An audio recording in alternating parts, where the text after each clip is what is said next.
Guys welcome back to my channel Rani's diary with দিকে। তো চলো এবার অফিস যাওয়া যাক।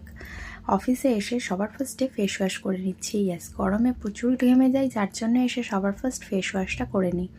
চলো এবার কাজে মন দেওয়া যাক। কাজে তো মন দিয়েছি, তারপরে 2-3 দিন ধরে চা রিচ খাওয়া হয়েছে। তো এবার এমন খাবার দিয়েছে যেটা খেতেই ভালো লাগছে না। ভেন্ডি ভাজা, আলু ভাজা আর রুটি। তো চলো যাই হোক, খেতে তো হবেই, কারণ কাজ করতে হবে, না খেলে জোর পাবো না।